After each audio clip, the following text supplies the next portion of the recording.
ओम शांति। आज का पुरुषार्थ। आज मीठे बाबा की मुख्य समझानी ज्ञान, योग और सेवा पर आधारित है। ये शिक्षा बच्चों को वर्तमान संगम युग में पुरुषोत्तम सर्वोत्तम मनुष्य बनाना और भविष्य में पूजा लायक स्वर्ग के देवी देवता बनाने के लिए है। ये पुरुषोत्तम संगम युग है जहाँ प्रजापिता ब्रह्मा द्वारा नई पुरुषोत्तम सृष्टि रची जाती है। इस समय तुम ब्राह्मण गायन लाख हो और सेवा करने के बाद भविष्य में पूजा लायक बनोगे। बाप शिव बाबा इस समय पतित दुनिया कलयुग में पुराने तन प्रजापिता ब्रह्मा में आकर पतितों को पावन बनाते हैं और नरक को स्वर्ग बनाते हैं। शिव बाबा सभी आत्माओं का बेहद का बाप है। वह विचित्र और विधेयी है जो ब्रह्मा के तन में प्रवेश करके ज्ञान देता है।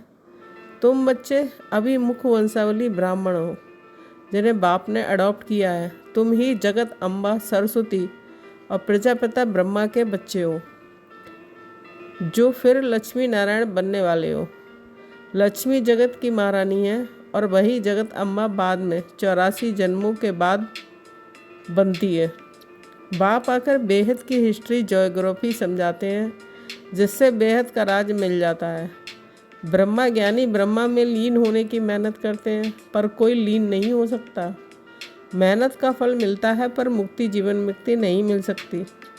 अब ये पुरानी दुनिया विनाश की ओर है। बॉम्ब्स इसी के लिए बने हैं। देवी देवता भी मनुष्य ही हैं। उन्हें देवी देवता या भगवान भगवती कहा जाता है ताकि उनकी इंसल्ट ना हो। पुरुषार्थ कैसे करें? बाबा ने स्वर्ग का उच्च पद पाने के लिए निम्नलिखित पुरुषार्थ बताए हैं। याद की यात्रा। मामे कम याद करो। सिर्फ एक शिव बाबा को अच्छी रीति से याद करना है, देहधारियों को नहीं। ज्ञान चिता पर बैठो। अपने आप को आत्मा समझकर ज्ञान और योग में स्थित होना। याद पर ध्यान। जो बच्चे अच्छी रीति याद करते हैं, ज्ञान चिता पर बैठते हैं, वही बाप की दिल पर चढ़ते हैं। सेवा का ज्ञान धारणा। रूहानी सेवा में लग जाओ। ज्ञान चिता पर बैठने के साथ साथ रूहानी सेवा में लगना। वाणी चलाने के साथ साथ बाप को याद करना है। विशाल बुद्धि बनो। चित्रों जगतम्बा लक्ष्मी त्रिमूर्ति और ज्ञान की बातों पर विचार सागर मंथन करना है ताकि दूसरों को समझाना सहज हो। मास्टर पतित पावनी बनो। ये नशा रहे कि हम सबको पावन राज राजेश्वर बना रहे हैं।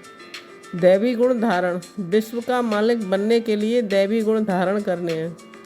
समझदार बनो। ज्ञान स्वरूप समझदार बनकर हर संकल्प व कर्म करना है जिससे सफलता मिले। पुरुषार्थ में क्या नहीं करना चाहिए? पुरुषार्थ में सफलता पाने के लिए इन बुराइयों से बचना है।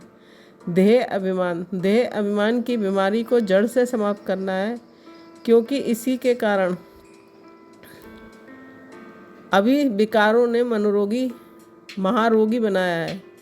देह अभिमान खत्म होगा तभी बाप की दिल पर चढ़ेंगे। विक्रम और माया। कोई भी आसुरी काम नहीं करना है। विकारों से गिरना। अगर पवित्रता सिखाई जाने पर भी कोई गिरते हैं तो 1000 गुना पाप चढ़ जाता है। इंद्रियों की गंदगी। आंखें बहुत धोखेबाज हैं, उनसे सवाल करनी है। कोई भी बेकारी बात कानों से नहीं सुननी है। गंदी चलन।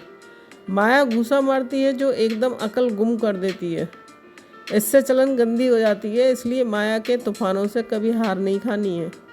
आज मीठे बाबा ने स्पष्ट किया कि देह अभिमान की बीमारी को समाप्त करके और माम में कम याद के साथ साथ रूहानी सेवा में लगकर ही हम उनके दिल पर चढ़ सकते हैं। ये संगम युगी पुरुषार्थ हमें वर्तमान में ज्ञान स्वरूप बनाता है और भविष्य में राज राजेश्वर देवी देवता का पद दिलाता है। ओम शांति।